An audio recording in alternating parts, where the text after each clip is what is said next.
because we're live on Facebook. So I'm Scott Groves, Consolidated Coaching. This is our official, free, complimentary, whatever the right adjective I'm supposed to use, business planning for 2019. Our topic is be fearless. And what are all the things that I learned, that John learned, that we kind of got out of 2018 that we can take into 2019 to continue to thrive when, let's be honest, there's a lot of people in the mortgage industry and the financial industry, they're going to be trying just to survive, much less thrive.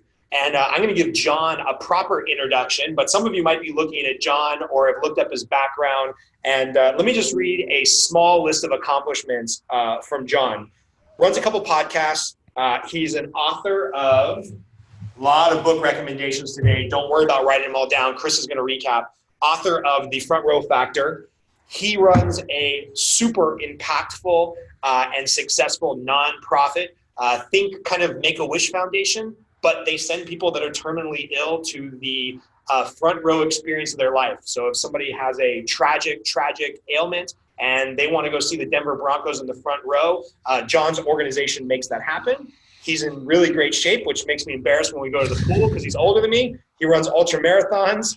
Other than that, John's probably best known for being one of the best public speakers and keynote presenters in the country. We've got some exciting news about that, where many of you might get a chance to see him.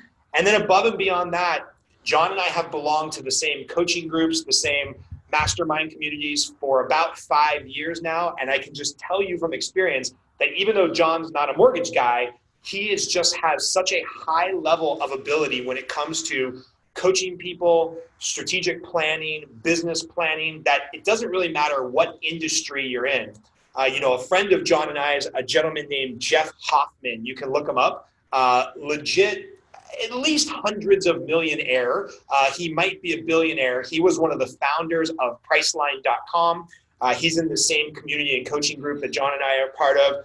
Jeff Hoffman has started and been a founding member of 5 different businesses that has exited on a sale for over $100 million, all in different industries. And then Priceline was obviously his biggest success. That company is now worth $40 billion, $50 billion, something like that. And Jeff Hoffman always says that don't get stuck in the trap of only learning from people in your own industry. You've got to do this thing called info sponging, where you take a little bit of information from over here and you get a little bit from over here, and you find a new, better way to run your business. And that's what he did with Priceline.com. He basically took this idea of like commodities and fruits expiring over here and travel over here and online marketing over here, put them all together and created this company called Priceline.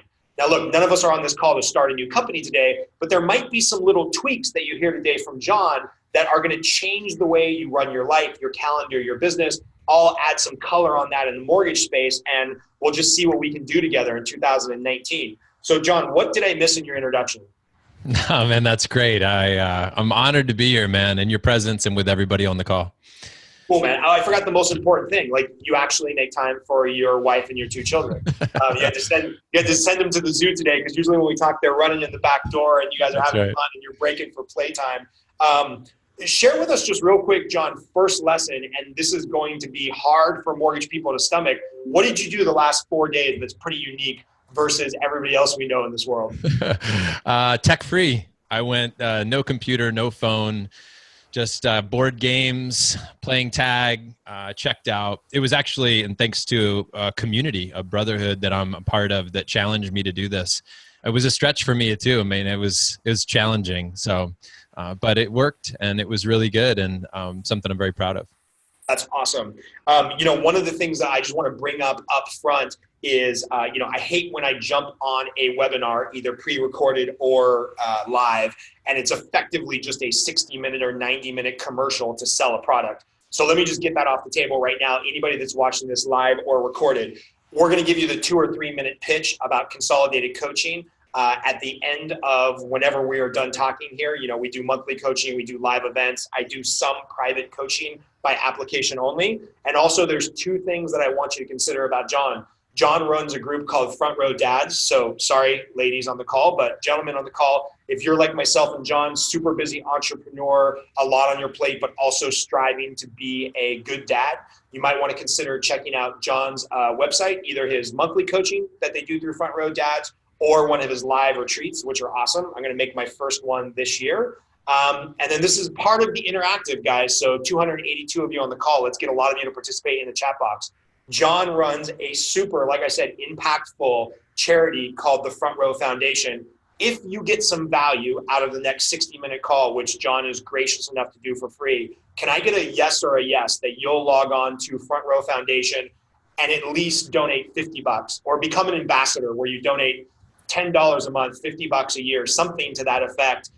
Just contribute a little bit, one, for John's time, two, because it's the right thing to do, three, because it's a great organization, and four, just because I said so. So I would love to see 284 yeses saying that if you get some value out of the next hour, you'll log on and donate a couple bucks to the Front Row Foundation. Chris will have the link up, and it's kind of crazy how much money I see spent every holiday season. And then when I ask people like, hey, there's this charity we really care about, can you pitch in $50? I'm like, ooh, $50, it's a lot of money. Well, I don't know, you just spent $270 on bullshit stocking stuffers that are going to get thrown away within the next 90 days. So let's get somebody to the Front Row event of their life, which can really change a life for the person and the family attending.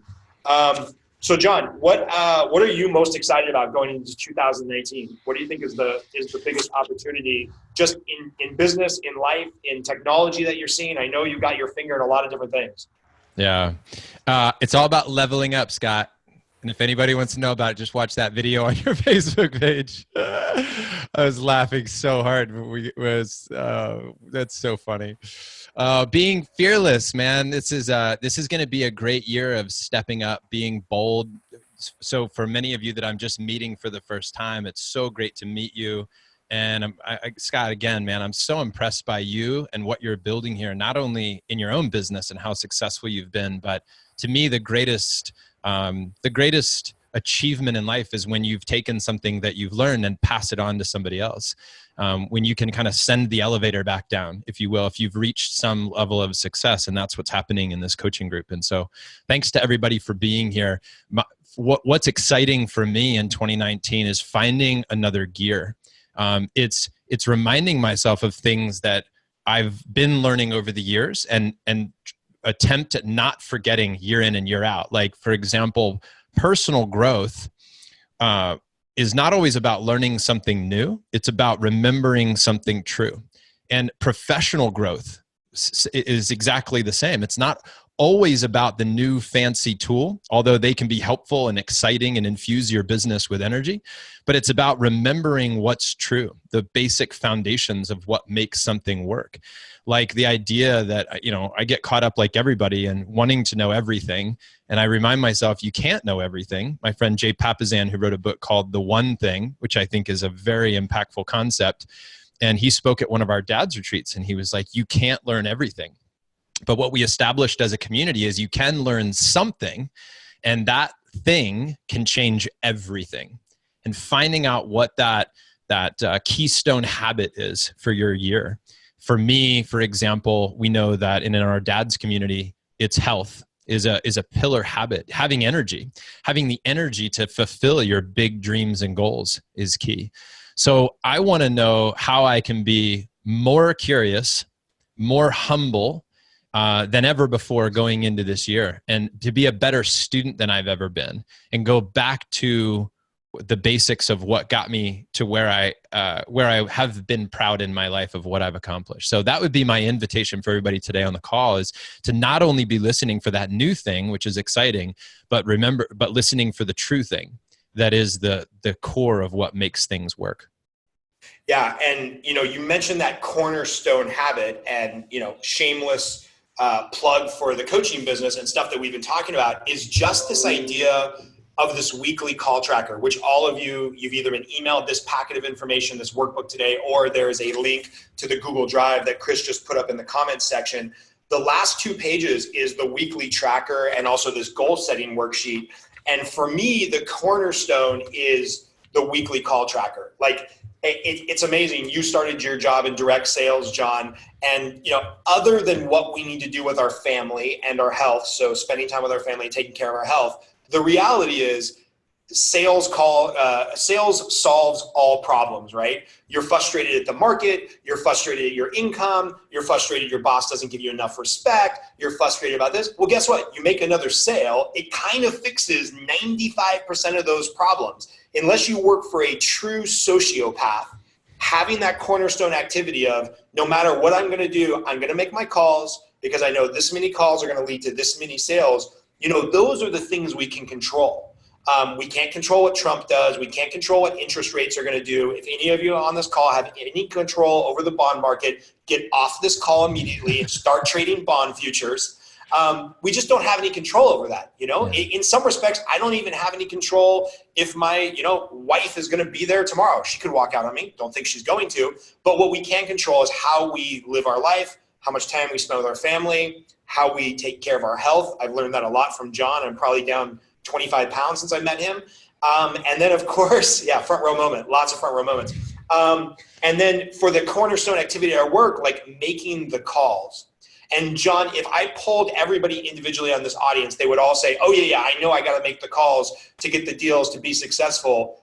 But there's an aversion from the people that I coach privately to the people we coach publicly to the people I interview. There's an aversion to say, hey, from 10 to 11, I'm going to make the calls. Maybe you can talk a little bit about the psychology of why that is or how you get over it or, other than just the purpose and the why, because I think that's a little nebulous, but why are people scared to pick up and do those things they know they have to do?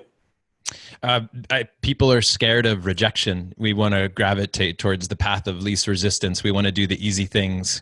We want to see things checked off our list, but we want to avoid oftentimes those difficult actions, which makes tons of sense. I find myself getting caught in the same trap.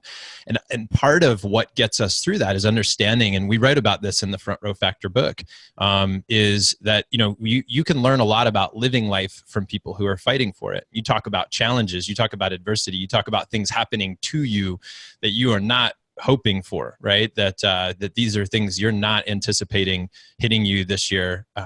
And ultimately what you find out is there's three factors that are involved. One is the mindset that we bring into our day. So we're both fans of Hal. Hal's one of our front row dads. He wrote the book called The Miracle Morning, and that's all about setting up your day. It's all about the conversation you're having with yourself. It's all about the questions. It's monitoring the conversation inside your head that is then dictating how your day is going to flow. That never goes away. There's never a moment when you're not going to have to manage the conversation in your head. So what I think is an important piece of the year is, in order to manage your mindset, you need to become the chief marketing officer to your own life. So many people are out there advertising to you. They're controlling the billboards. They're controlling the commercials. They're controlling the voices that are being inserted into your head. And your head, you're just recording information and spitting it back out, right? You're a big recorder.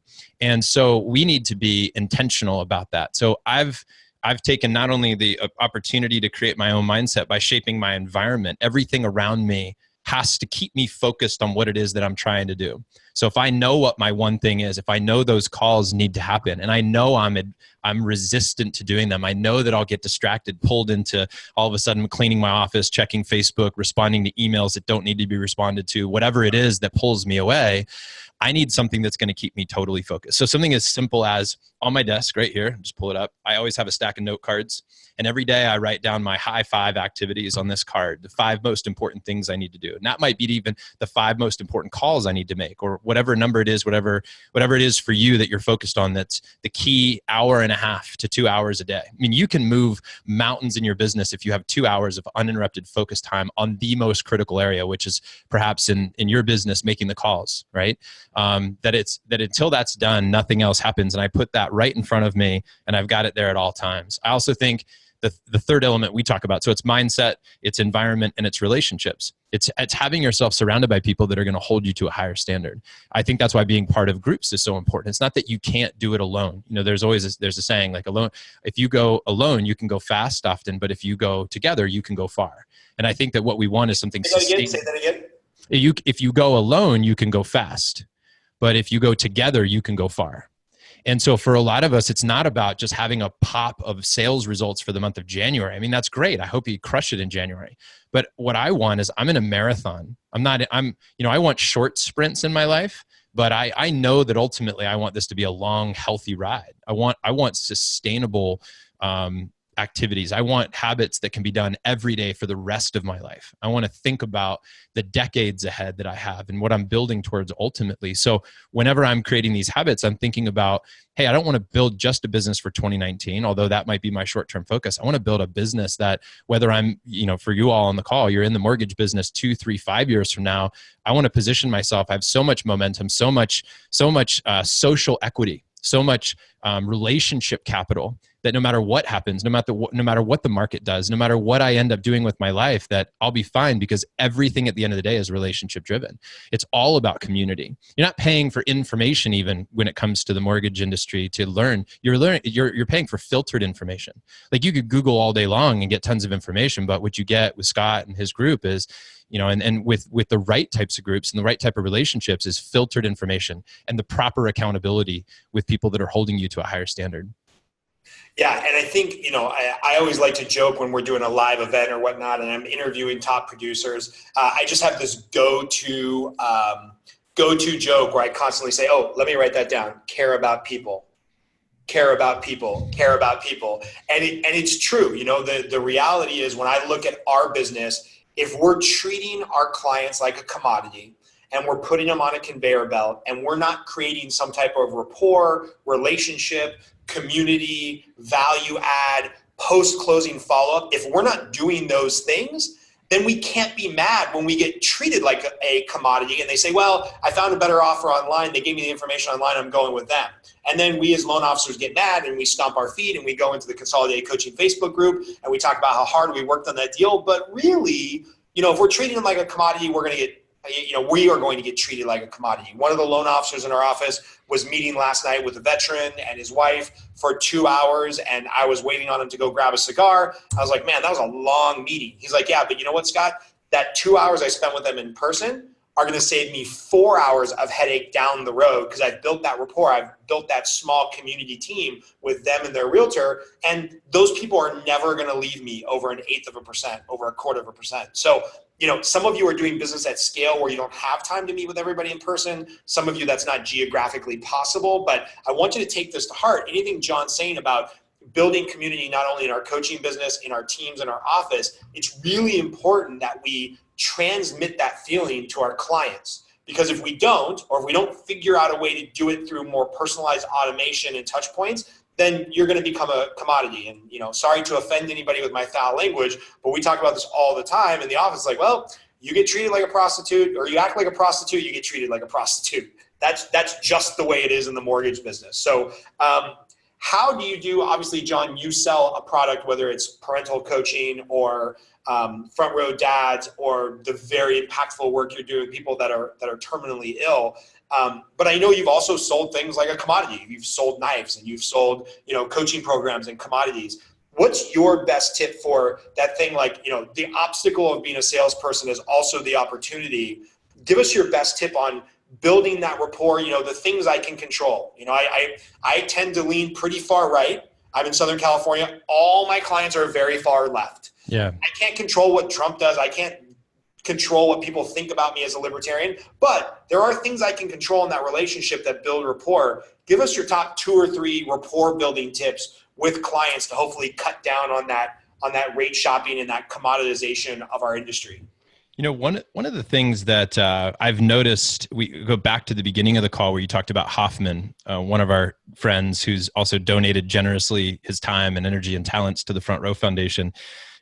He is the best at listening. When he talk about info sponging, he's listening to this market over here and this market over here. And he's asking himself, how can I connect the dots? How can I see patterns emerging here? How can I ask myself, where is help needed? Right? And how can I help where it's needed? How can I listen to the pulse of this living being, whether that be the personal or the interpersonal with everybody, the shared communal aspect of it. How do I appeal to an audience of great scale? And what it comes down to is listening. And then I think about my relationship this year. And my wife and I a year ago went through a really difficult time, maybe the toughest. We just celebrated 10 years of marriage, and it was the toughest year by far. I mean, I honestly didn't know what the outcome was going to be. And right now it's amazing. And in fact, we had one of our biggest fights a year ago in a hotel that we were just in last night. And I thought, this is so amazing that 1 year later, almost to the day, we're back in a hotel where we had our biggest fight and maybe one of our best times together ever. And how much different your life can look 1 year from today. And I want to say that again, like for everybody on this call, it's so encouraging and so inspiring for everybody to know how different your life can look like 1 year from today. And by putting things into play and doing them day in and day out, those daily focuses, the hardest things first, right? Since I've been a young man, I've been taught by my mentors, you make easy decisions today, life is hard tomorrow. You make hard decisions today, life is easier tomorrow. So it's all a choice. It's like your health. You're going to pay for it at some point, right? You can either put in the hard work now and enjoy good health later, or you can take it easy now and pay for it later. But one way, they also say that you spend your youth building your wealth, and then you spend your wealth trying to save your health. So if we can ultimately just recognize that ultimately, if we listen to the wisdom, we listen to the crowds, we listen to our customers, we listen to the marketplace, and we're dialed into that, we can provide more. And so when I bring all these, I go, whether it's my marriage, what fixed it was listening. What Jeff created with Priceline and these other companies he built was he was able to listen deeply. When I think about my best friends in the world, they're the best listeners in the world. The ones who I have the best conversations are the best listeners. And then when they make a move, it's one little move that makes all the difference. It's one phrase, it's one thought, it's one gift, it's one suggestion, it's one signing of a deal that makes such a ripple because it's the right one. That's where you start to hear phrases like little hinges swing big doors. And I think that the way you can differentiate yourself from the market is by listening better, so you know which little hinge is going to swing that big door. And it's not about working harder, although you need to work hard. It's not about working faster, although you should be working quickly. It's about making those critical right moves that allow you to stand out from the competition, and not even just standing out from the competition, but just doing your business effectively so that you can not only capitalize when the market is great, but that you can survive and perhaps even thrive when the market isn't. And that's why we need to be amazingly well. It's like if you go back to the health piece, it's like if you're super healthy and life dishes you a difficult blow, being healthy can get you through that. Like if you go into surgery and you're not healthy, you have a much greater chance of dying in surgery because your body's not strong enough to pull through that trouble. People that we serve in the charity, if they're not healthy going into that journey with cancer or whatever it is, they've got a much smaller chance of making it through. And so that's why it's so important that when things are going great, you put the pedal down. We always say in our dad's community, when you're kicking ass, share, give, right? Like when you're getting your ass kicked, come get help as quickly as possible. If you do those two things, if you ask and offer throughout your life, I think that's the key to success. That's what you can do to stand out from the competition. That's what you can do to have your best year ever, is just ask where you have something to offer and where you have something to ask, where you can ask for help, where you can get help, where you can get the right coaching, and where you can offer your best wisdom, whether that's to your client or to your community, to those in your office or to your family. It's all one big process. They're not separated. We can dial in on your business and just focus on that. We can dial in on your health and focus on that. We can dial in on parenting or relationship, any of those pieces. But we also have to understand that it all works in harmony together too. And that when you affect one thing, it affects everything. So. I love that. The interesting part about the listening is the mortgage industry tends to attract people that are kind of, alpha males or females, because they're willing to make the calls and have that entrepreneurial spirit and be fully commissioned. I think it attracts people that are willing to work very, very hard because they're willing to put in the time, the effort for, days, weeks, months before they're going to see a paycheck.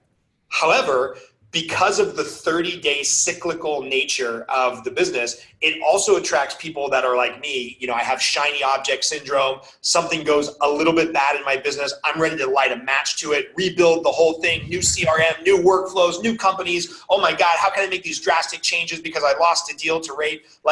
It just attracts people. And another interactive part of the episode here in the chat box, am I describing you like yes or yes?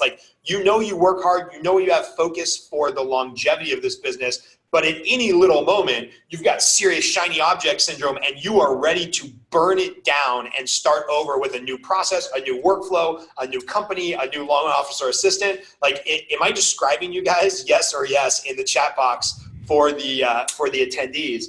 And so the interesting thing is, I think we can start to retrain our brain, John, if we listen more, right? So if I spend more time listening to the client, listening to my leadership, listening to the people that are on our team, instead of just saying, hey, this is a 30-day process, I got the fucking answers, we're moving forward. It might be great in the moment. It might be the quickest way to solve the problem for that 30 seconds. But that 30-second problem is going to keep showing up over and over and over and over again. So that's my thought on listening. All of us in the mortgage industry probably need to listen better. And then my thought on ask and offer is, one of the number one calls I get from our coaching clients is, hey, it's not working out at company A, I'm thinking about company B. And my first question is always okay, well, tell me about the conversations that you've had with your leadership about what's going wrong at company A. Oh, well, they're not going to listen to me. I haven't talked to them. And I tell people this all the time, John, you have the benefit of being fully self-employed for a lot of years, but when you work for a company and my email has to be scott.groves@newamericanfunding or nafinc.com, just changing my email is going to cost me $100,000. There's no way around it. Old clients won't be able to get in touch with me. Realtors won't read the press announcement that I now work for B of A and they need to email me at scott.groves@bankofamerica.com.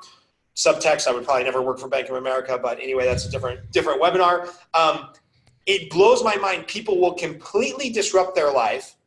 They will just flush $100,000 down the toilet by changing companies and changing email addresses, but they won't have the tough conversations of, hey, manager above my manager, CEO of the company, here's where I need help. Here's where I think we can improve.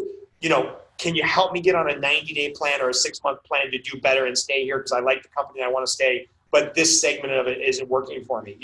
People will flush $100,000 down the toilet instead of have a tough conversation with their management chain of command because I think they're just scared to ask for that help. Or they've gone 2 years as just a taker. They've never given anything back to the community or the people in their office or their management team, and they're embarrassed to go ask for that help. So, I don't know if we need to talk any further about that, but that strikes me as this idea of give and take, ask and offer, and then, go to somebody when you need help. It's something that really we struggle with in the loan officer community. And I guess there wasn't really a question there. So if anybody's following along on the workbook on page 3, I just left some blank bullet points, and you guys can do this as some homework. The things I control, the things I don't control. Obviously, like we said, we don't control the market, the economy. Things I control. John, if you just had to give the top 2 things in your life that you have complete control over that make you a better person, what are the 2 things you completely control in your life that you're like, oh yeah, this works for me and this helps me be the best version of myself? Dude, I was going to say my mind, but there's times when I go, I don't know if I have control over that. I think one of the best things I've ever heard is that, I'm not my thoughts, but I'm the soul observing my thoughts. It's written in a book by Michael Singer called the book is The Untethered Soul. And I read that line and I thought that's so profound that even when I have a thought in my head, I'm not that thought. I'm just the person observing that thought. My brain is just, it's recording and repeating things and it's doing what it does. And I'm kind of watching it unfold. That's a little bit of what meditation is. But the thing that I control is the meaning that I give to the thoughts that pop into my head. So I don't even control them at all times, but I can be aware and awake enough to be able to act within that, to recognize when I'm off, to recognize when I need what. and to be able to then make the right move so that I can serve myself, so I can serve everybody else. So I think that's where it all begins. Back to the three things, right? It's mindset, it's relationships, environment. I can control those to some degree. I can control who I want to hang out with. I can control the questions I'm asking myself and the statements I'm making, the affirmations that I have, the words I write on paper when I become my own chief marketing officer. I control my environment in that way. Where I work, how I work, what my office looks like, how often I get outside. Those are things I can control. And the more that I dial in, like I'm tuning a car, trying to find out how I can get it to go the fastest, the furthest, the best, the highest performance out of it, that's where I'm winning. So that's my whole goal right now, is to figure out how I can be optimized so that I can ultimately be fulfilled and successful at the same time. Nice. I want to give us a chance for you and I to hit a 2 or 3 minute bathroom break. So for those of you that have either printed out the journal, or you can just take a blank piece of paper and write this down, I'm going to have about 2 or 3 minutes for you to do some journaling exercise. Chris will put up some background music when we get started here. And then also, Chris, if you could create a Google document link to the kind of resource page. So all the things that people might want to sign up on, or links to all the books that we're talking about, or whatever the case may be. Let's just start a new Google document with resource, because John and I are talking through a bunch of different stuff. This idea of purposeful journaling, and I wrote this down because I think there's a real curse in social media, and you and I have talked about this, John, is, it's the curse of the 22-year-old life coach on Instagram, who I'm not saying that there's not things that you can't learn from a 22-year-old. I spent the first hour of my day today learning a whole bunch of stuff from a 19-year-old who I respect a lot and is a whiz on spreadsheets, and he's helping me build some stuff that I'm going to show you guys at the end of this call.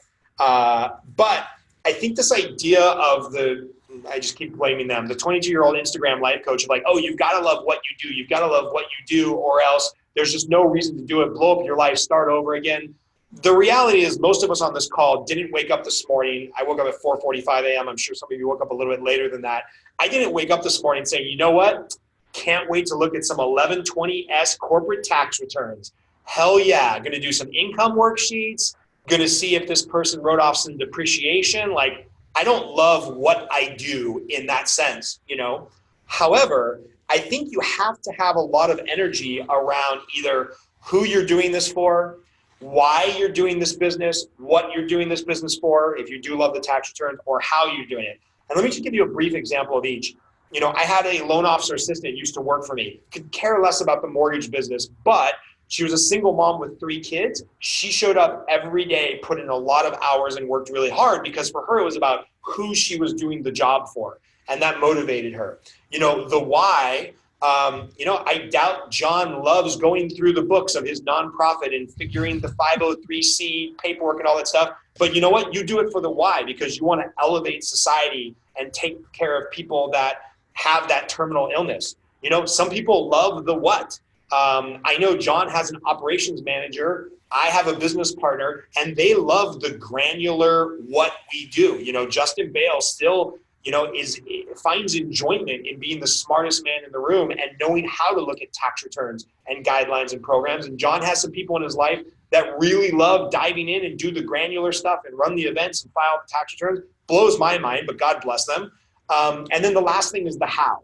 The how is what still gets me up in the morning. Building a better mousetrap. How do we affect more people? One of the reasons that I'm moving into more coaching and management and less loan officer activity is because I thought, okay, how can I affect the most people? How can I build the better mousetrap? How can I get the message out there? So what we're going to do is just take 2 or 3 minutes, and I just want all of you guys to write some bullet points in whichever one of these 4 categories gives you the most energy. Maybe it's the who, maybe it's the why, maybe it is the what. Maybe you do love putting loans together and that fulfills you intellectually. Or maybe it's the how, how do I market to more people? So Chris, if you want to jump on, some of my favorite Enya or Gladiator soundtrack background music, I'm going to mute myself. This will give us about 4 minutes to run to a bathroom break, take a quick energy break, do some push-ups, grab a glass of water and iced tea, and then we'll come back, John. So just spend some time, guys, either the who, the why, the what, or the how. Spend a few minutes just bullet pointing what gives you energy, what gets you up in the morning. Think about a story where you drew motivation. I really didn't want to get out of bed, but this got me out of bed to the office, crushing it in the loan space. And of course, all of this stuff will be in the replay and also up in the Knowledge Vault for those of you that are in the coaching program. 3 minutes. I'm going to run to the restroom. Chris, throw on some background music. I'll see you in a minute, John.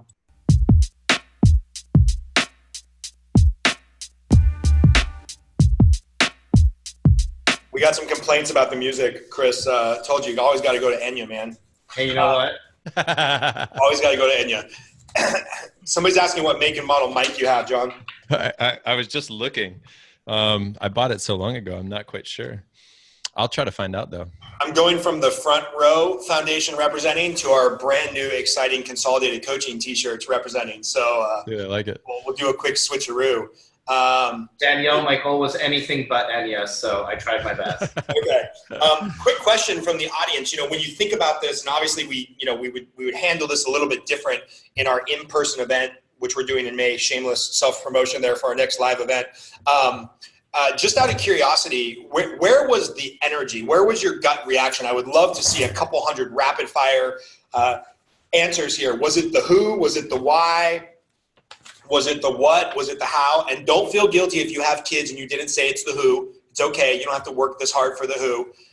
Who, why? Again, interactive part of the exercise here. Why, who? I like the how. It's funny. I talked to some managers who I work with, John, and some people who I coach individually. And I said, we went through this exercise and all of them immediately said, oh, it's all about the who. I do this for my children. I do this for my children. And luckily I happen to know their wives. And I was like, hey guys, we'll call him Bill. Hey Bill, if you're being honest, I know your wife is pretty humble, doesn't expect a lot.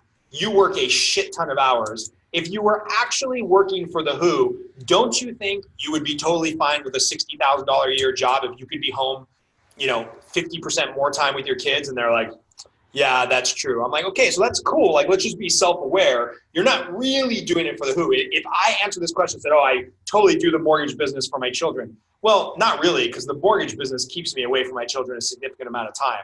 It's one of the things that I'm working on is how do I structure my week so that, yeah, maybe I do 4 days where I'm here 12, 13-hour days, but maybe I have one day where I totally check out tech-free and just spend quality time with my wife and my kid to recharge those batteries. So, I would challenge you to go back and anything we do today, Chris, again, will repost the link to the workbook. Print out the workbook and go back through this a couple of times and really try to get honest and get deep and get granular with yourself that you might be lying to yourself. If you say you do this for the who, but you're on your, I don't want to judge anybody here because I've got a divorce under my belt, but you're on your second or third marriage. You might be estranged from a kid. You can't, name your children's teacher's name. You might not be doing this for the who, and that's okay. There might be other reasons, the why, the how, the what. And it's also okay if you do this because you say, hey, I want to make the most money possible for me because my vision of success is wearing a Rolex and driving a Corvette. That's fine. I'm not judging that. But just be self-aware that that's your reality. And if you do claim to or really do care about other things in your life, like your kids and your health and stuff, you've got to carve out quality space for that. So that's just kind of my parting thought on this topic, John. Any parting thoughts on these things that drive us? No, I think you're dialed in on it, man. It's becoming self-aware about what truly drives you and being really honest with yourself and also knowing that it can shift.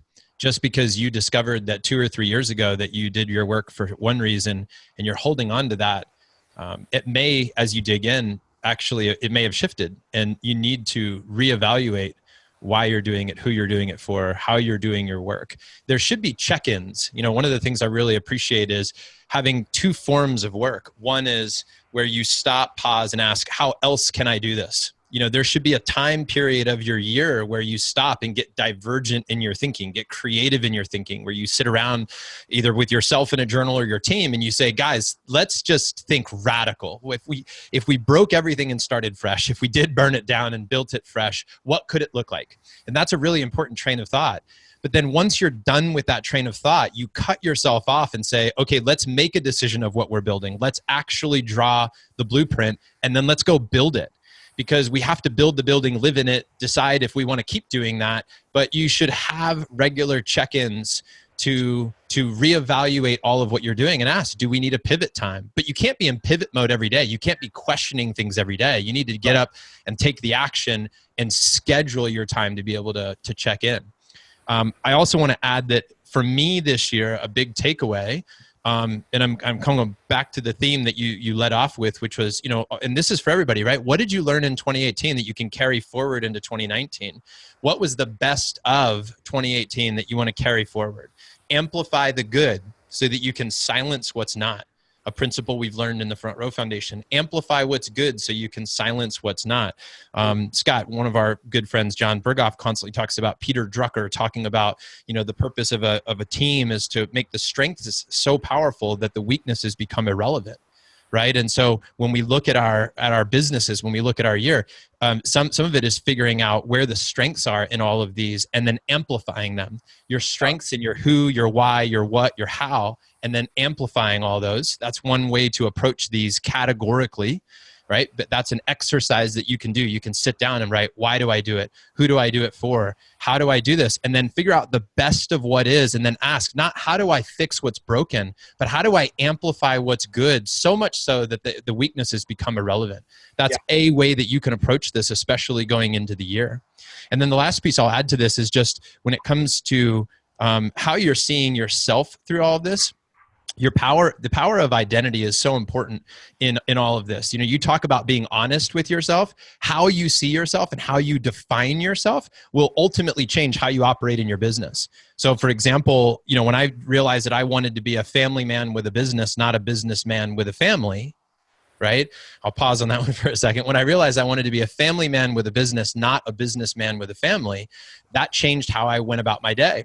So here's what's interesting, right? I used to give the best hours of my day, which what I claimed were 7 a.m. to 10:30. I was most awake, most alert, had all the most power to be able to act. I said to my wife, I go, that's when I need to be working. So you've got to take the kids, when she's not a morning person, I am. I was like, I'm going to give my best to my business. And then it hit me that if I really am a family man with a business, then my kids should get the best of me, not the rest of me. So I decided that I was going to give my kids from 7 to 10 every day. It's actually from 6 to 10 every day. I don't schedule anything from 6 to 10. That's what I give to my family, right? And it doesn't always take till 10. Most mornings it's 9, and then I'm at work. But what's interesting is that I gave what I thought were my best hours to my kids. But because I was so fueled, because I shifted my identity about who I was and how I showed up, because I made that transformation, my business grew last year. I had my most profitable year ever. It didn't affect my business at all negatively. It only helped it. And I think what happens is when we get clear about what's important, when we get closer and closer to articulating what you have everybody doing, Scott, with identifying their who, what, why, when, where, all of it, right? And you get honest with yourself. What's going to happen is you're going to align and you're going to charge, and it's going to blow up. Your year is going to be big, and you'll overcome any challenge that comes your way because you're so aligned, because your momentum is so clear, because you're so focused and so dialed in that it's going to work. That's awesome. John, this might be too personal, so tell me if I can, but do you mind if I share what your speaking fee is or was? Oh, go ahead. Yeah, sure. Okay, so John gives this keynote speech. It's about an hour to an hour and 10 minutes called the Front Row Moments. He basically talks at a very high level to college students, business entrepreneurs, self-help groups about how do you live how do you live your life in the front row? How do you, not be the person that's standing up in the back who's just kind of ho-hum about being the concert versus the person in the front row that's like all in, they're loving it, they're jumping, they're sweating. It's a great speech. It is the best keynote I have ever seen. John charges $18,000 if there's not travel, $25,000 if there's travel, to give a 1-hour speech. So John's time is worth effectively $20,000 an hour, which is why all of you are going to jump on and donate to the Front Row Foundation, because we're taking up at least an hour of his time. John says no to those speeches now 90% of the time. So think about that, guys. If you structured your life in a manner where you said 90% of the time, I'm going to say no to $20,000 an hour, that is an insane commitment to how you are going to live your life.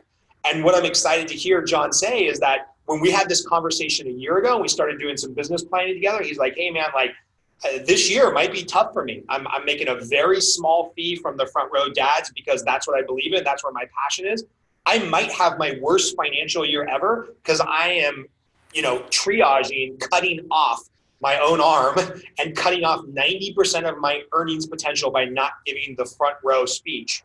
And I'm super elated to hear that it was your best financial business year ever because you're able to do both. You're able to shift your focus to where you most cared about. And I'm not saying for everybody in this call that's going to be to your family. Maybe right now what you need to focus on the most is your business or your health or your wealth or whatever it is. But being intentional through your business and through your family, it was cool to see that all had, spillover effect to like, oh, I had my best year ever and I didn't even feel like I was working that hard for it. Congratulations, man. I'm pumped up for you. Thank you, man.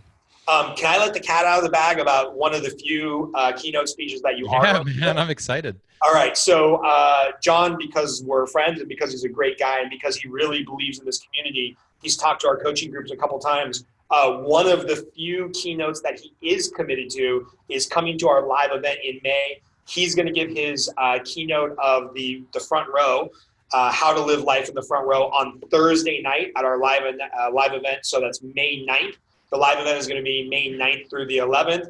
I think we've got about 40 of you signed up. We've got space for about 40 more people. We're going to keep it intimate. And then John and his family are going to stick around the Arizona Grand, which is an awesome venue. And he's going to share some additional knowledge on Friday before he and the wife and the kids go up to Sedona.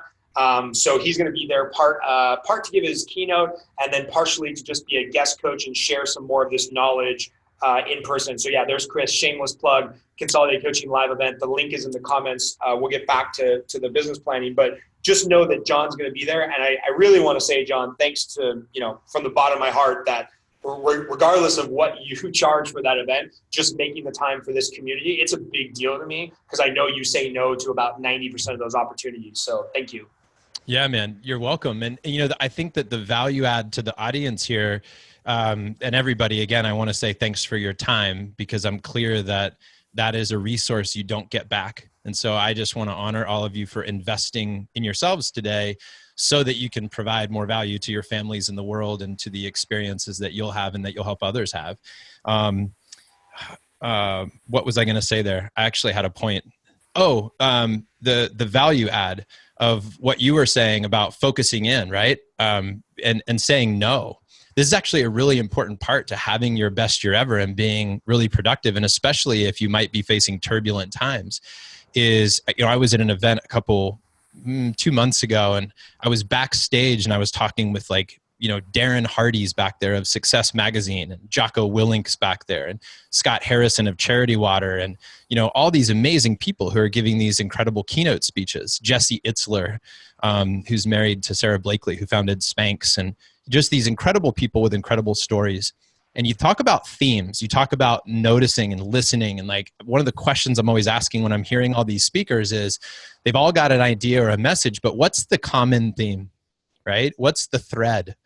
In a storyline, they call that sometimes like a red thread or a through line. And in this case, it's what they said no to. We oftentimes want to say it's what they say yes to. And certainly they take risks, and certainly they have said yes to things. But when you talk to somebody like a Darren Hardy, a Warren Buffett, or a Tim Ferriss who lives here in Austin, who have all been very successful, arguably, in their fields, they'll all say that the reason that they've had success is because they say no to 95% of the offers that come their way. And while they might be in different businesses than the people that are on this call, we all face that, going back, and here's a theme of this call too, right? You can look for themes amongst this call. Where are the threads? What shows up regularly? If it shows up often, it might mean something. That there is an idea about, hey, this year is about eliminating distractions. A lot of times we have a to-do list, but who's taken the time to make a not to-do list? And that's actually a critical part of planning your best year ever.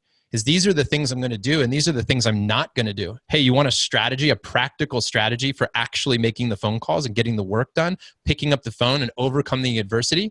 Eliminate all distractions. right? So Chip and Dan Heath are two of arguably the most influential writers of our time. They wrote the book Made to Stick, Switch, Decisive. They're all amazing books, New York Times best-selling books. These are tenured professors at some elite schools. And one of the things that they'll tell you is when they write books, they go to a coffee shop with a computer that has been stripped of everything. Doesn't have Wi-Fi, doesn't have email, it is literally a word processor. It has a Word document and that is it. And they go to a coffee shop so they can't get online. They cannot do anything else. They cannot research a good idea and then follow the rabbit hole. They literally know themselves well enough to know. And these, again, are some of the most brilliant minds on the planet. And yet they have constraints for themselves because they know that's so important to actually getting the work done. So I think that a big idea of breaking through to your next level in 2019 is what you're going to say no to. Write your do not do list this year. Who are you not going to pick up the phone for? Who are you not, what are you turning off so that you can get laser focus on what matters? And how do you hold yourself accountable to that? Defining that piece of it will be unique to everybody on this call. It's not going to be the same for everybody, but you've got to do that. But let me tell you 3 ways this shows up. Everybody on this call, and there's 302 of you on this call, every single person has a referral relationship that they know they need to end, that they are scared to end because the business is contracting. We're getting a little scared. Interest rates are a little bit high. So you're like, well, I don't know why Bill's always my go-to realtor. I've never worked with a realtor named Bill, but Bill gives me 3 or 4 deals a year. I can't afford to lose that business. And yeah, he's kind of an asshole. He's one of the few realtors that doesn't understand when it's Thursday night at 8 o'clock. I'm with my family. I'm not writing pre-approval letters. He always asks me for marketing money. Like every single one of us on this call, if you're doing any level of business, you have one of those abusive relationships in your business. And you and I suffer from the same thing, are scared shitless to fire them. And I guarantee you, you are going to have a better year and you are going to do more production and you are going to have a better mental mindset towards your business if you fire that person.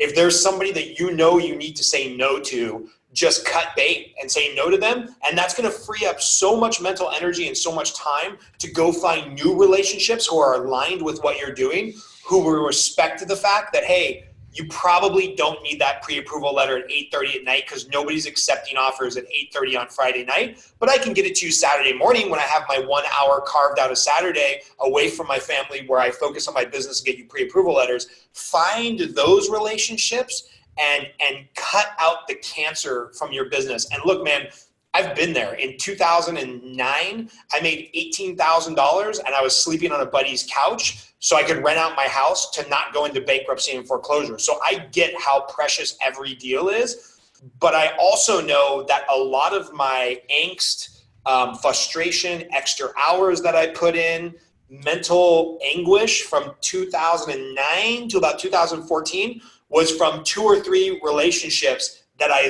leaned on to get me out of that pit of despair that really just kept me in the pit of despair for 4 years, regardless of how much money I was making. So, we all have that. That's something you can say no to. And then this pains me to say out loud, but one of my best buddies, Arash, has made the decision. He is smoking no cigars in 2019 because he was always trying to find a way to make a new time, wake up earlier, commit to the miracle morning, get to the gym half an hour earlier. And when he looked at it, he's like, you know what I'm really wasting my time on? 45 minutes every night. I go outside away from my family, smoke a cigar, detox and relax, watching something on my iPad. And he's just decided like, hey, I'll find other ways to meditate or, detach from the business or recharge my batteries. That's 45 minutes every other day or once a day that I can now be spending with my family. So he said no to something to create 45 minutes more quality time with his family. I respect it. I'm bummed out because I lose my smoking buddy, but that's okay. I'm very happy for his wife and his family that they're getting Arash back. I hope he's on the call and he's seeing this. But let's just talk real quick. Page 8 and 9 in the workbook. I'm going to gloss over that, John, because I think we've hit on a lot of these ideas. If you're following along in the workbook or if you're a German engineer who has to fill in every single box, count this as your homework. In page 8 and 9, I just said, hey, what are all the things that successful loan officers are doing with their time, their education, their referral partners, their health, and their mind? What I would do is, as soon as we get off this call, schedule an hour to go through your coaching notes from this year. If you used to be part of the core, go through the coaching notes you have from them. Go over any videos that we've sent out. Rewatch some Facebook videos. Basically review the information. And I loved your comment to start this all off when you said, it might not be about learning something new, but remembering something that's true. So I would use page 8 and 9 of the workbook to go through as fast as you can. Just brainstorm all the stuff that you have done, other successful loan officers you can model after. What do they do with their time, their education, their referral partners, their health, and their mind? And then pick the 1 or 2 in each category that you want to remember as your truth and you want to carry into 2019 versus let's memorize a whole bunch of new stuff. So maybe last section here, John, and then we'll give the pitch, which is really just giving a link to a couple websites, is, on page 10 and 11, I wrote down 2 professional goals and 3 personal goals. And there's a reason why strategically there's more personal goals than there are professional goals, because you and I both believe, the growth of your business is never going to exceed the growth of our personal development. Yeah. If I can't figure out how to wake up on time and get to work on time, then guess what? I'm never going to be able to lead an employee to wake up on time and get there on time. So talk a little bit about goal setting, maybe specificity, and how you kind of structure, here's the outcome, here's the action, here's how I'm going to commit to it. Talk about whatever you want to talk about for goals, because we're on page 10 and 11 of the workbook for anybody who's following along. Yeah. This is such an exciting time of year to be able to reset and to review the past calendar and look forward to the new year. My wife and I just went yesterday to a local juice shop, sat down with our computers. We took out our family categories and we said, okay, let's look at each one and let's take a moment. We'll both journal and write down all the things that we have as goals for this year. And then let's get together and share and talk. And then let's put it in the calendar. And that's how it went. And it worked out great. And I'll give you an example. So, we're both dreaming about, hey, what do we want our life to be like with our kids? What do we want our relationship to look like? What do we want our businesses to look like? What do we want, and whatever category is important to us, health is on there, right? What do we want that to look like? I think there needs to be a dream session at some point. If you haven't taken a moment to sit down and to write out a list of 100 dreams, you need to do that. That shouldn't take very long. Challenge, you might say 100 dreams, goodness gracious. If it's a stretch, that's good, right? If it challenges you to think about what would those 100 dreams be, write them out. The other thing I encourage you to do is that, one part of picking your personal and professional goals is make the big list and then share it with somebody. Talk it out with somebody. So whether that be a spouse, your family, you could do a family meeting with this. You could do it as a team. You could do it with a coaching group. Like in the Front Row Dads, we have little groups called bands, which are 2 to 4 guys that, we encourage them to do this. For our Front Row Foundation staff meeting next week, everybody's coming with a list of 88 dreams. The 8s are important to it's like a lucky number for us, but they come with a list of 88 dreams and we go around the table and it's 1 per person and it takes us an hour to get through it. But what's amazing about this is that you said it, Scott, it's like a lot of times about our work. We don't have to love making the calls. We don't have to love looking at returns, or we don't have to love analyzing numbers or doing any of those things. What we have to love is what it allows us to do. What those actions create with the dreams that we can fulfill as a result of them. So here's an excellent book suggestion. There's a book written by my friend Matthew Kelly, and the book is called The Dream Manager. Now, if you have a team of 1 or a team of 5 or 10 or however many, or you have a group of people that you want to support, if you're leading a family, if you are interested in other people and collaborating with growth, this is an interesting book, because The Dream Manager is all about how it doesn't matter what industry you're in. The most important aspect for our business growth is to understand what our dreams are and how our business allows us to live out those dreams. That is the most important piece, because that gets you a little bit to the why. Why are you doing those calls? Why are you doing that work? Why are you getting so focused? And I always say, when your why has heart, your how gets legs. When your why has heart, your how gets legs. So, and we're not going to spend a lot of time talking about purpose. What we're talking about is, hey, when we get to this place, right? Hey, what is the outcome I'm after? First, we need to know, in a grand sense, what are all the goals? Then we need to be able to pick our top goals. We need to be able to choose, right? And so a lot of times that just comes down to make a choice. And if they're all equal, then throw a dart and see which one it hits and pick that. If they're genuinely all equal, let fate decide. But then pick those. And what we ultimately know as a family is that if it doesn't end up on your calendar, it doesn't exist in our world. Like we always say, like we'll have all these dreams, all these goals, we have all these aspirations, but if it doesn't land on our calendar in some structured way, it's likely never going to occur. So we go from dreaming to then putting it on the calendar. Where is it on the calendar? And where are we checking in on that? What is our tripwire? What's the thing that's going to show up on our calendar 30 days from now and say, how are you doing with that? Who is holding you accountable? That's a piece of it, right? So those are the two sections for us, is the dreaming, and then it's the implementing. And the implementing is that it has to live on your calendar. Look, I have a to-do list that if I shared my screen with you, actually I have multiple to-do lists. I have what's called a task tank, which is where all the good ideas live.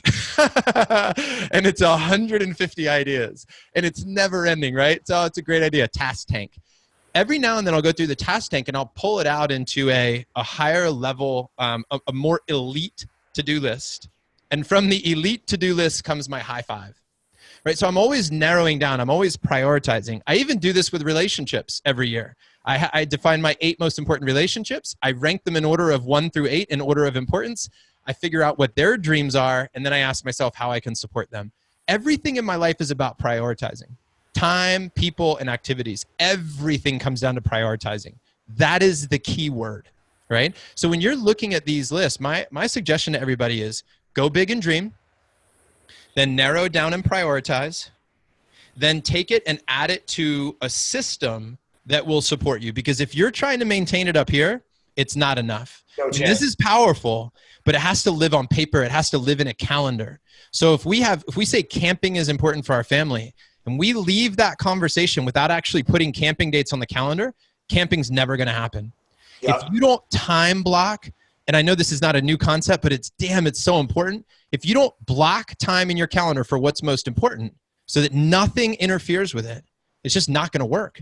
That's why family vacations are the first thing that go on the calendar, and then everything else gets added in, right? Because to us, that's most important. And then everything else lives around it. I only take calls between 10 and 4. I never, like people are like, can you be on my podcast? I only have a 6 p.m. And I'm like, I would love to, but I can't. I don't do calls at 6. And so you have to be really clear about all those things, and that will guide your year. And then once you've thought that through, put the action in place, it lives on your calendar, then it's just go execute, baby. Then it's like, make it happen every day. Be disciplined, right? That's it.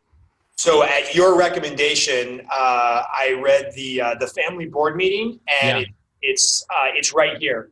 You know, this is Saturday the 5th, Daddy and Gabe and cars. Family board meeting. My kid's going to turn 3. He's fascinated by cars and trucks. So there's a realtor around here, Kabisi Real Estate. They do this big car show. He's just a big car guy. And so it's on the calendar. And if this wasn't on the calendar, I had a conflicting appointment that tried to get on the calendar yesterday on Saturday the 5th, which I would have immediately blocked that out. And then my kid would have taken a back seat. So this is going to be our family board meeting for any of you with children. Check out the family board meeting. The book's literally 80 pages. You can't go wrong. But you're right. If it's not on the calendar, it's going to be the very first thing that gets dumped by the wayside. And the other thing that I would say about whether it's the calendar reminder, whether it's setting a goal and then trying to follow through on the actions, more specific, more better. Because if you say something nebulous like, hey, I'm going to lose weight in 2019. Well, what does that mean? Does that mean a pound? Does that mean 20 pounds? You know, one of my favorite jokes I heard from stage at BYE, Best Year Ever, and I keep stealing it, is, yep, I set out this year to lose weight, somewhere around 10 pounds. I only have 15 pounds to go. Because if you don't set the intention, there is no chance. And so, you know, if your goal is to lose weight, no, your goal is to lose 11 pounds and be below 14% body fat, and you're going to get measured once every 90 days. And the action is, I'm going to walk 10,000 steps a day, come hell or high water, and I'm only going to drink sodas on Sunday. That's a goal. That's a plan. That's an action. That's something that you have a high degree of likelihood of following through with. And, you know, I don't want to share my whole thing, but I pulled this out. That's why I ducked out. You talk about putting on your calendar. I have a calendared goal. I wrote it down here on the transcript of my calendar. To meet all the goals that my wife and I want to accomplish this year, I have to average $41,672 a month in order to figure out what I need to accomplish this year. That covers taxes, sadly. I'm in California, so half of that goes to taxes. That covers what we want to live off of, what we want to play off of, the debt that we want to pay off. And my wife and I just sat down and said, hey, it's time to get serious about our finances, get the rest of this debt off of our plate. The market is shifting. We might sell a property. We might sell some more coaching memberships. Who knows? But how do we find the number we need to make? And then we mapped out the first 10 months of the year. Where is it likely to make this money? Well, mortgage business is slower in January and February. Probably won't be for the mortgage business. Probably have to bring more people into the coaching fold. By March, we want to sell a 4-unit property we have. We know how much we're going to net from that. That will cover March and April's $41,000, even if we close no loans. And so really just diving down and getting intentional on what we're going to do with our money, what we're going to do with our business, what we're going to do with our time. How these money goals and business goals then lead to a happy life where we can buy a second home in La Palma, Mexico, or Cabo, Mexico. I'm fighting for Cabo because La Palma is not nearly as fun. But, one of us is going to be really happy at the end of the year if we can get a timeshare or a home in Cabo. So I would recommend that you go through pages 10 and 11, download the workbook, do this yourself on a piece of paper. What's my personal goal? What's my outcome that I want? And then what's my action I'm going to take? And as John said, put it down on the calendar right away. I want to share with this, and maybe you could talk about this because you've used this before, just kind of last two pieces here, John. This goal setting worksheet, which, you haven't seen the consolidated coaching branded one, but you've seen this before. Write down your 3 big personal goals, your 3 big professional goals, and then what can you do in a year, a month, a week, daily, and right now, what can we do to take action? Talk a little bit through, I've got my big goal. How do I chunk it down all the way to this is what I'm doing when I get off this call in 9 minutes? Yeah. Well, and I'm going to add something to this too about figuring out what to do right now. And that is one of the guys that we have in our dad's group. His name is Jeff Woods. He's the head of the company behind the book, The One Thing. So he turned the book into a company. And so he spends a lot of time with Jay Papasan and Gary Keller. And he's a neighbor here in Austin. And we just had him on a call recently, and we asked him this question about goal setting because we were talking about family goal setting. And he said that what he learned from Gary was that the purpose of a goal is to know how to be appropriate in the moment. The purpose of a goal is to know how to be appropriate in the moment. And I just loved that idea because our whole world here at Front Row has been built around being what we call moment makers. Right? You want to live an amazing life, you got to string together some great years. You want to string together a great year, you need 12 great months. You want to string together a great month, that's 30 great days. Days are made up of hours, hours are made up of minutes, and minutes are made up of moments. So what we're really getting to is how do we manage the moment? If you want to have an amazing year, it's about learning how to manage the next moment that is right in front of you. What are you going to choose to do with it? What will you say yes to? What will you say no to? What is the action that you'll take? And in order to get down to that, the way you would approach your life is you could literally go to the end and say, what kind of life do I want to live? And then back it up, reverse engineer. And that's really all you're doing here. It's a basic principle, but it makes sense. And many of us don't give ourselves the time. We just get busy again. We think, let me just go knock things off the to-do list versus getting super clear about what it is that I actually want to get done this year. And like you have on this sheet, what is the one thing? Literally one, not two big things, but like, what's my one thing I want to accomplish this year? And literally on your sheet here, right, you've got number 1, 2, and 3. That still means prioritizing. Right. Still a number 1, right? Even if you're writing out 3, there's still a number 1. And what Gary is also famous for saying, and many of you might know this, is that, and then we do this, this is a practice I learned from him, we implement it in our team, is that when we get into a staff meeting, we talk about the one team goal we have, and we don't go to number 2 until number 1 is done. Period, end of story. We just don't do it. So figure out what your number 1 is. And then you, like you said, what's the one thing I want to accomplish this year? And you just reverse engineer. And I don't think any of you guys need me to spend a lot of time on figuring out how to do this, but ultimately what you're asking is you're breaking it down, like Scott said, from the monthly part. Hey, what has to happen, this month in order for me to make that happen? And then what has to happen, this week or each week in order for that to happen? From a daily goal to a goal right this moment, it's literally reverse engineering. This is a principle that needs to be a part of your weekly routine or monthly routine where you're checking in. I do an 80-20 analysis every week. It's carved in my schedule. It's blocked in time. Hey, what was 20% of my activity that brought 80% of my results so I can amplify that? What's 20% of the activity that brought 80% of my stress? Who do I need to fire? What do I need to let go of? What do I have to say no to? And every week I reevaluate what those priorities should be. You know, it's almost like my number one priority is determining what my priority is. Yeah. That way all the time. Write this down. Give yourself the gift. So like when you hang up this call, there has to be implementation time. You can't hang up this call and immediately go to email. You can't hang up this call and immediately go to returning a phone call. I realize there's an emergency where, you know, there's an exception to that rule for somebody out there, but you should give yourself a gift after this is over, of 15 minutes sitting down, filling out that worksheet.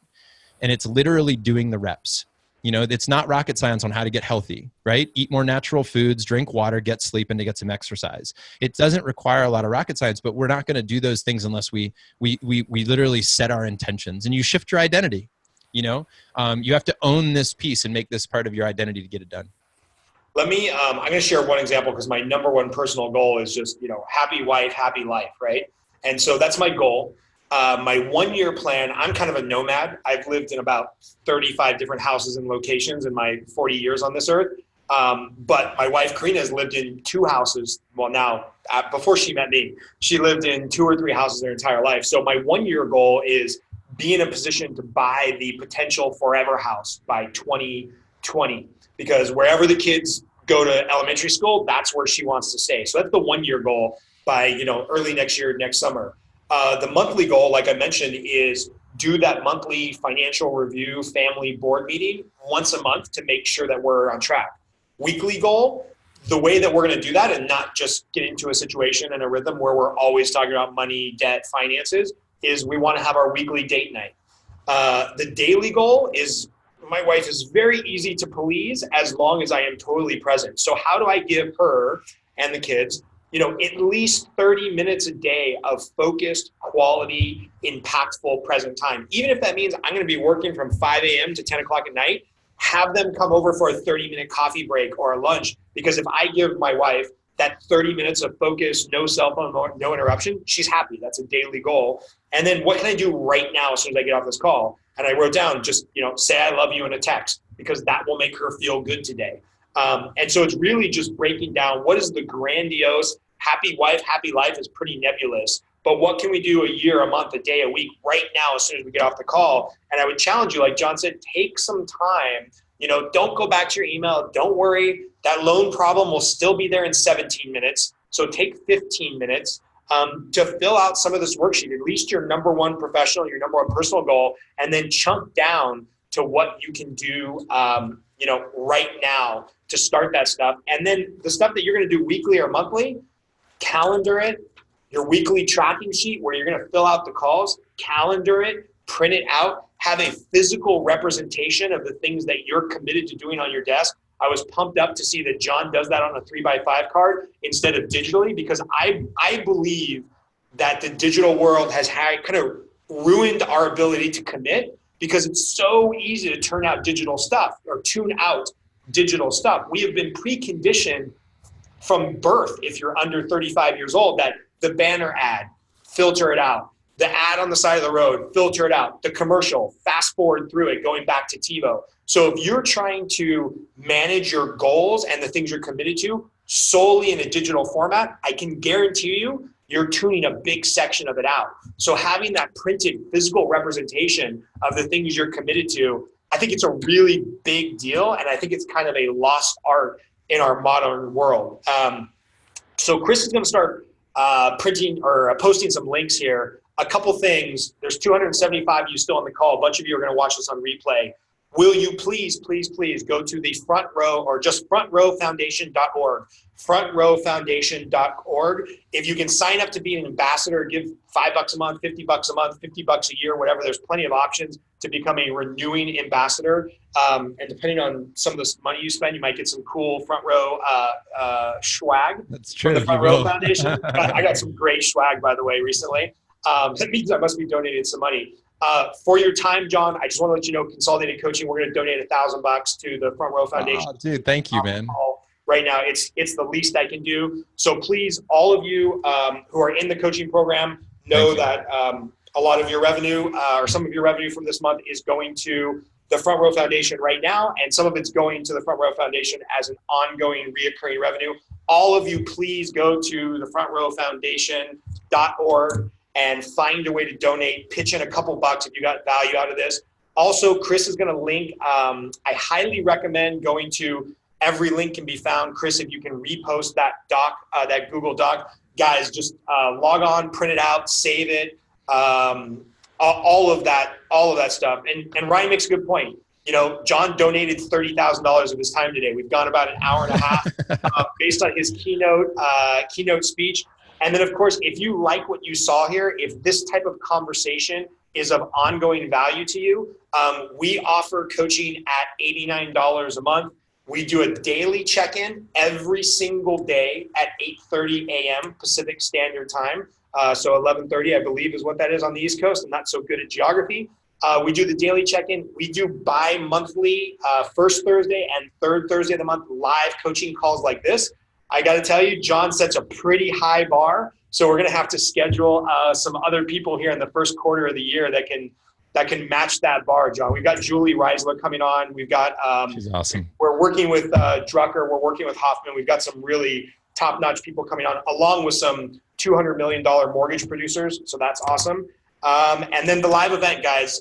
John is going to make himself available to come to the live event in May. We'll probably find him and his kids and his wife out at the water park. So bring your family. I know it's Mother's Day weekend, but we will be done early enough on Saturday if you want to fly home, drive home, get home to your family and spend Mother's Day on Sunday. Or if you want to come and stay for Sunday, Consolidated Coaching, we're going to be throwing a brunch catered, our expense, for all of the mothers in the group. So whether you're a loan officer and you're a mother and you want to bring your family, or you're a loan officer and you want to bring your mom, your wife, your baby mama, I don't know, I'm not judging. Bring whoever it is that needs to celebrate Mother's Day. You know, make sure you get there by Thursday afternoon, because John's going to go on for his keynote Thursday night, May 9th.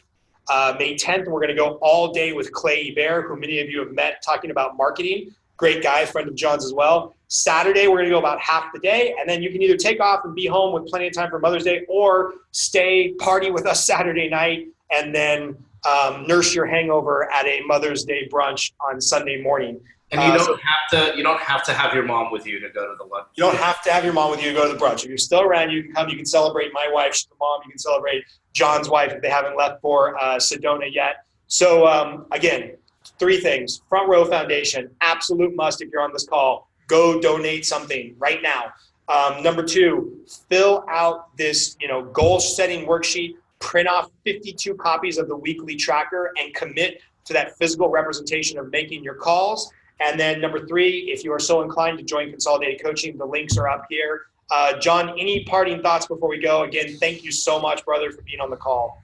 Guys, I just want to say thanks for the time, and thanks for everybody for investing in yourself. I'm just telling you, I'm grateful for the contributions you're making to the world, because there's no doubt that we need good people doing good work. And for all of you to take the time out of your day to sharpen the axe so that you can go out and be more effective, I think is powerful. Scott, thanks for leading, man. Thanks for doing what you do and the way that you do it. I literally could listen to you do what you do all day long, man. You're a total pro. You're fun and effective. And I think that's just a great thing. You're building a really powerful community here. I want to encourage everybody in this amazing book right here, which I love, on page 183, in case you can't see, if you're not looking at the screen, this is Lead Generate 61 Days to Double Your Pay by Scott Groves. Amazing book. There on page 183, it's titled Think Big, Really Big. And I just want to say to everybody that you're worthy of chasing your biggest dreams. I'm not going to say that you deserve them, but I'm going to say that you're worthy of the pursuit of those dreams. And I want to invite you to really challenge yourself this year, to let go of any negative self-talk, limiting beliefs, old patterns of thinking, and embrace something for 2019 that's never been done before and could scare you to death. But yet that's an indicator that you may be on the right path. something exciting that you could step into, a new future, right? A new reality for you, that everything in your world could shift within 12 months, from your financial situation to your health, to your relationships, and every piece of life in between. All aspects of your world and the world of those you touch can be shifted as fast as you're willing to shift how you see yourself and your opportunities in the world. And it's not a happy ending for everybody. It is not a guaranteed happy ending for everybody. You have to fight for it. You have to work for it. You have to go after it big. You have to wake up early. You have to attack in the ways that you do. And everybody attacks differently. It might be with all heart and all love. And some of you are more productive and you're more left brain. Some of you are more right brain. There's no judgment here about how you do it. This is about you showing up with your best each and every day. And I want to thank you for that, because you're going to be shaping a world my boys, Scott's kids, are growing up in, right? Why I care about your success? Exactly that reason. I believe we live in a global community that's so connected that if you're happy and more fulfilled and do your work better and make all the systems work, my kids have a better chance of success. So I want you to be at your best. And I wish that for you. So get after it, have fun, make 2019 amazing. And I hope to see you at the live event. That's awesome, John. We'll let you go. Thank you so much for donating $30,000 of your time. We'll try to match that in front row donations. Awesome, guys. Thank you for that. Chris, use the Boston private card to go on now and donate $1,000 to Front Row Foundation. John, thank you. I'm going to stay on for a few minutes just in case anybody has any questions they want to chat in the chat box about the coaching curriculum that we do for $89 a month. But thank you, man. And I might see you sooner at a couple events, but if not, we'll definitely all see you in May. Awesome, man. And also for all those who've donated, 100% of your donation goes directly to the recipient and the family of making that event possible, because we have a group of private funders who cover all of our overhead cost. So there is no overhead cost for your donation. 100% goes to the recipient and their family and making the events possible. So thanks to everybody who made that possible. Really appreciate you. Awesome, man. We'll talk to you soon. See you, everybody. Happy New Year.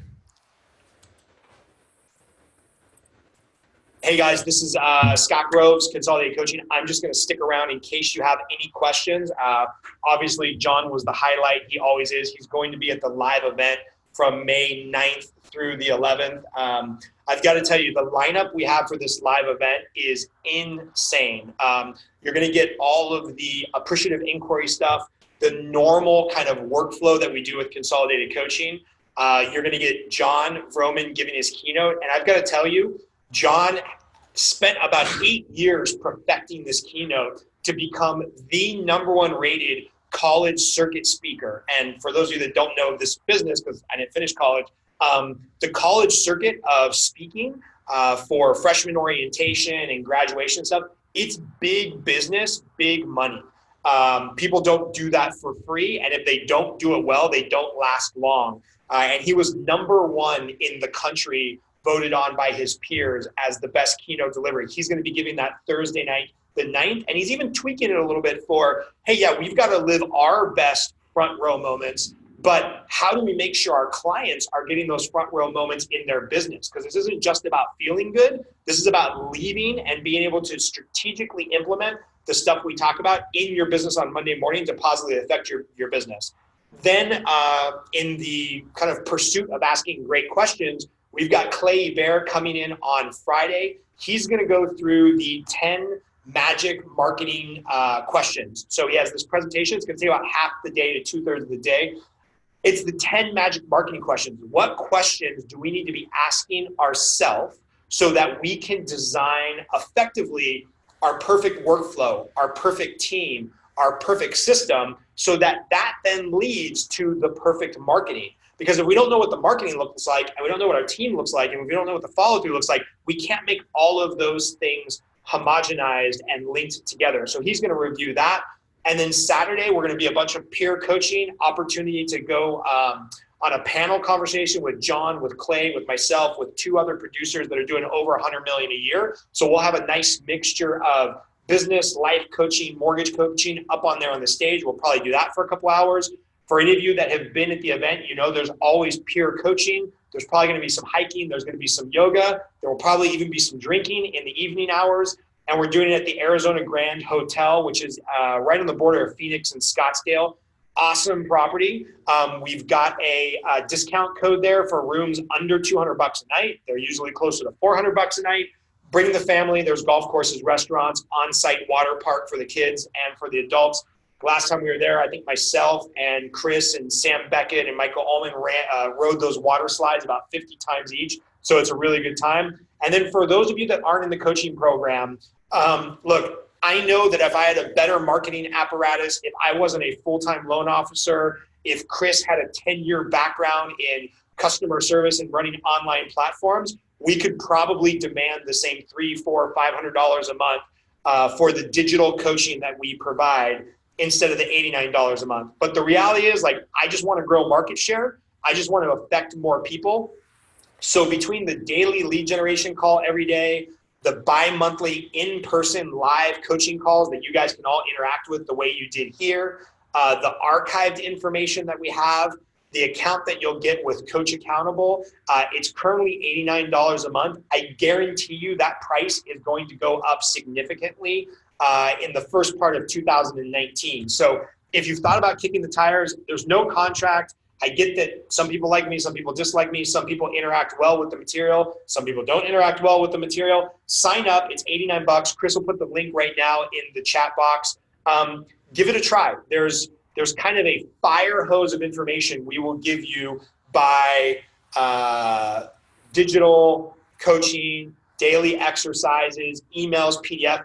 Your job as the professional, just like John said, you've got to curate all that information, and then you've got to decide what works for you, right? Because it would be ignorant and obnoxious of me to say you have to do this on Monday, you have to do this on Tuesday, you have to go do this, because Southern California is different than Idaho. Southern California is different than Connecticut. Southern California is different than Florida. But what we can do is we will give you all of the tools. We will give you all of the access to the information. We will get these guest coaches on like Jon Vroman, and we will make sure that you have a huge amount of information that you can then consolidate down and decide what works for you. So anybody that signed up a year ago at the $59 level, your level will always stay there. Anybody that signs up at $89, that will stay there forever. And then we're probably going to raise the price to the mid $100 range to low $200 range, and that will be the new price going forward. What does one of your realtors' call sounds like? Existing, new relationships. Okay, so here's what I'm going to say, Rob, about the calls, the scripts. This is the number one question I get. Well, what's the scripts? What do I say? What do I do? Look, man, the second we start a human interaction, it goes off script. We had a whole workbook planned today. John and I spent a fair amount of time curating this workbook, the questions that we had. I had all kinds of notes here. I had all kinds of notes on every page of exactly what we were going to talk about. The reality is, once we started talking, we're two humans interacting. It went totally off script, and I don't think that there was any loss in value by you guys experiencing what you just experienced versus the script. So here's the script every time I call a realtor. Hey, Andrew, it's Scott. Did I catch you at a bad time? Write this down, guys. Hey, it's Scott. Did I catch you at a bad time? If you don't know why I'm phrasing the question that way, you have to read this book, Never Split the Difference, because what you want to do is you want to get to an authentic no. We've all been part of that sales call where the person calls up and they're like, hey, Scott, do you believe in clean drinking water? Yes. Do you want your kids to have clean drinking water? Yes. Do you agree that politicians should carry clean drinking water? Yes. Are you willing to donate $29 a month to the Trump campaign so that we can petition for good drinking water? No, leave me alone. Don't call me. Clink. So what we want to get to is the authentic no. Hey, Andrew, did I catch you at a bad time? We are so prone to not wanting to say yes because we know it's like a fake yes and we're agreeing to something that we're going to say no, no, no. So when you say, hey, Andrew, this is Scott, did I catch you at a bad time? Even whether they want to talk to you or they don't want to talk to you, they're going to say no. Oh, wait, I just got back into a corner. It's not a bad time. Okay, I guess I got to talk to you now. That's the only part that I have scripted out. And then I say, great, this is Scott Groves. We met, whatever excuse I have to call them. We met, I sent you a flyer. I know somebody in your office. You're on the listing side of the transaction. Some qualifier for why I'm calling them. And look, the qualifier can be as simple as I sent them a Facebook message And then I immediately call them and say, hey, Andrew, this is Scott Groves. Did I catch you at a bad time? No, who are you? Sorry, Scott Groves? Yeah, Scott Groves, the lender. I just sent you a Facebook message. Wanted to talk to you a little bit about the market, this new appraisal management company we're using, a new product, da-da-da. Do you have time for a coffee? That's it. Did I catch you at a bad time? No. Qualifier. This is why I'm calling you due to this action. Close for coffee. ABC4C. Always be closing for coffee. ABC4C. If you're trying to sell over the phone, if you're trying to educate over the phone, if you're trying to build rapport over the phone, God bless you. I can't do it. I have to close for coffee. So one of the things that we're always talking about with the coaching program, and look, I can always tell when people start to commit to this weekly call tracker. Because what happens is when people actually start to commit to this, the first 3 calls are, okay, I got to call a buyer's agent or a client. Okay, I can do that. I know the buyer's agent. I know the client. Next 4 calls, 3 calls. Oh, I've got to call a new relationship. Scott at consolidatedcoaching.com. Scott, what are my scripts to call new relationships? And so it's funny because I'll have people in the coaching program for 4, 5, 6 months. We're hammering them on every day to make the calls. They're on the morning lead generation calls, but I know that they're not making the calls until they send me that email. What's the script for calling new relationships? It's easy. Take an action before you get on the phone. Google them, learn something about them, send them a Facebook message, send them an email, get introduced from another agent in their office, call them. Hey, Andrew, did I catch you at a bad time? This is Scott Groves.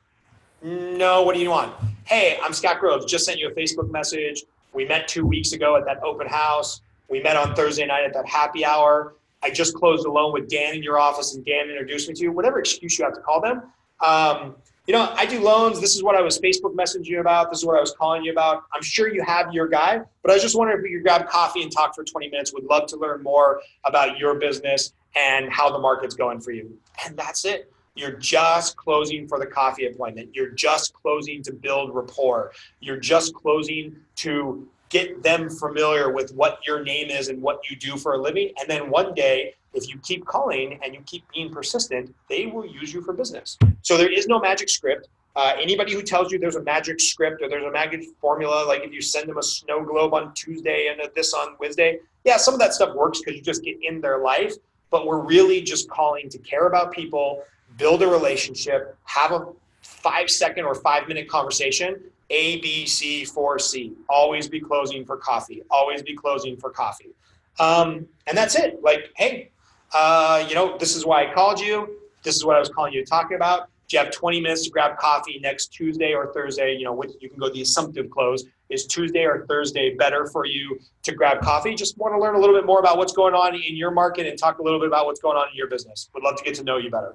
And that's it. If they say, no, I already got my guy. All you have to say is like, hey, man, I could take the Pepsi challenge against whatever guy you're doing. Whatever guy you're doing. That was wrong. Sorry, I was reading something over here. Whatever guy you're working with, whatever girl you're working with. But that's not what this is about. I'm not trying to win over your business on this phone call or over coffee. Just want to know, what's going on with the market, how we can help, what you do, da-da-da-da. So sign up for the coaching. This is something for $89 a month that we talk about every morning, some type of new tip, new tactic. My goal, of course, is to read and reread these 11 books this year. I probably consume 2 or 3 books a month. I go to 1 seminar a month.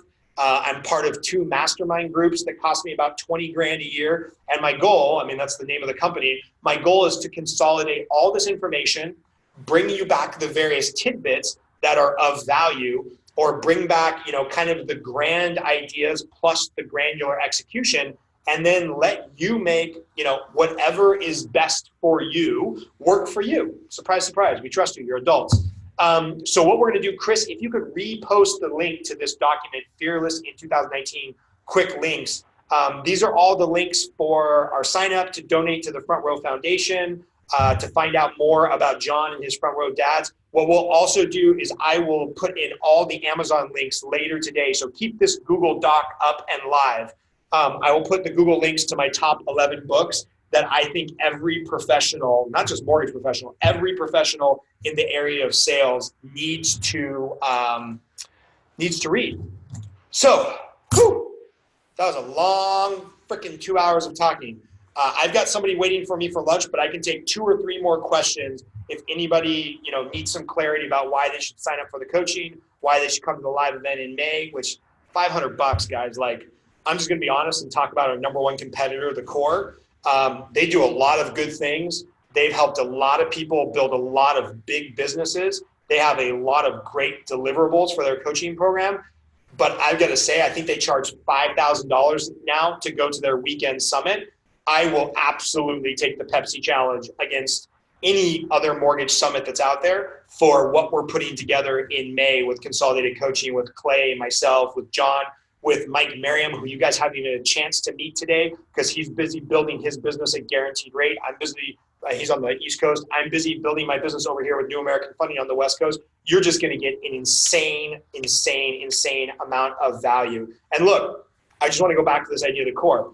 There's a million different ways to be successful in business. And I have three friends, and 2 employees who get a mountain of data out of the Core, and they've built super successful businesses. So I don't want to degrade what they're doing as a coaching program because they've got a lot of winners. They've got more winners in their program than we have in our program because we're kind of a newer startup. They're a much more mature business. But I will say for the cost, $500 to come to Consolidated Coaching in May versus $5,000 going to some of our competitors, the Core, or a couple $1,000s to go to these other coaches events with these people that haven't taken a mortgage application in 25 years. I think we're just doing it better. That's my personal opinion because it's my company, so I'm allowed to say that.